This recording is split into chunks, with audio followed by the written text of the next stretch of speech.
Ní léon tintán mar de hintán féin. There certainly is no place like home. We all know that for people living with dementia, they should live in their own homes, supported by adequate care.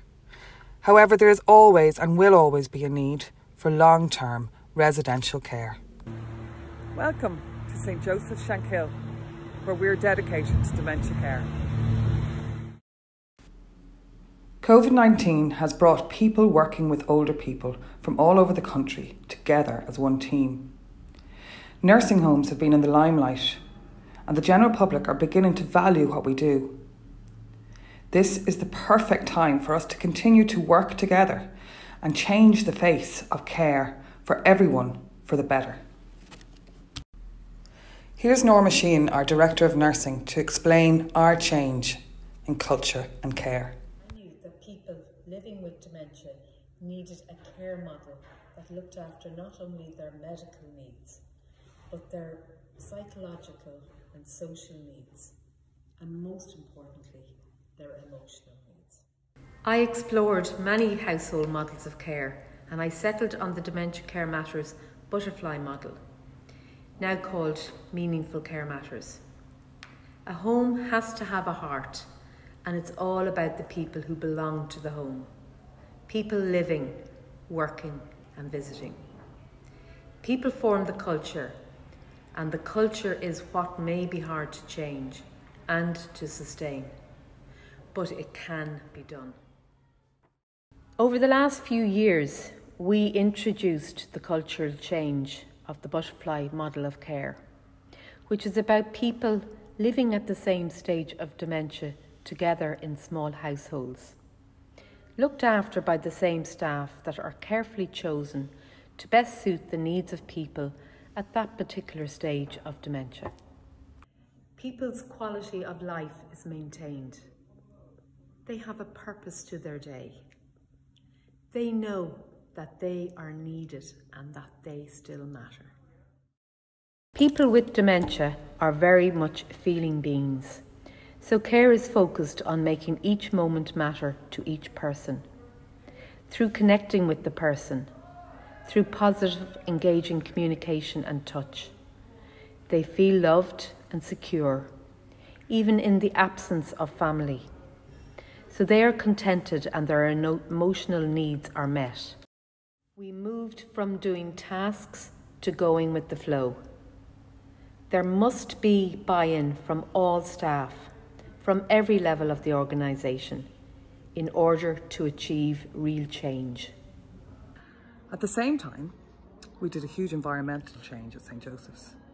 We took away or disguised anything that was medical or clinical looking, and we replaced them with colour to really enhance the lives of people living here. We also changed the 2 large units that we had in existence into 6 small lodges that were home-like and resembled your own home, just like we have here.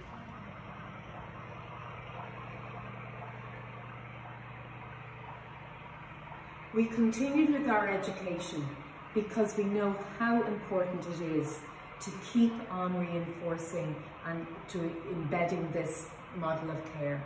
It is so different from the way I trained as a nurse back in the day, where we were taught to leave our emotions outside the front door. Whereas this is total opposite, in where we want people to engage, really engage with their own feelings, so that then they can connect with people who can't really tell you how they are feeling. So what difference have all these changes made? We know that people have recovered a better quality of life because of them, but quality of life is often hard to measure. But we've many KPIs that will give you a good idea. Psychotropic or sedating medication has gone from 78% down to 25%. Staff turnover has gone from 10% down to 3%. Falls have reduced by 48%. We have zero restraint here at St Joseph's, and our responsive behaviours are down a staggering 91%. Due to COVID-19, people are cocooning in lodges together. This hasn't eliminated their home-like environment Are there feelings of being loved and connected? As staff are providing those feelings of contentedness and security, and therefore the pandemic hasn't impacted their lives adversely. Each household was able to cocoon easily without people having to isolate in their own bedrooms, as many nursing homes had to implement.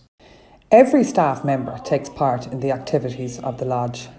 Many are organised. Most of the activity is on the spur of the moment. It goes with the flow and it's dependent on how people feel in that moment or on that day.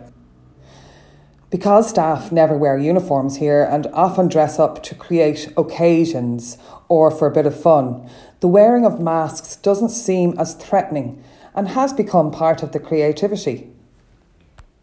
There were no so-called behaviours that people often talk about, because the people they love and trust were with them all the time. That is, the staff working in that house. There are other household models besides the butterfly model. For example, the greenhouse model and the Eden alternative. While they are all different, they have many common key features, such as quality of life, well-being, and a cultural change to care. We are all social beings and deserve to live our lives right up to the end and to not just exist. St. Joseph's would like to lead the way with other Irish healthcare change makers and develop our own Irish household model of care.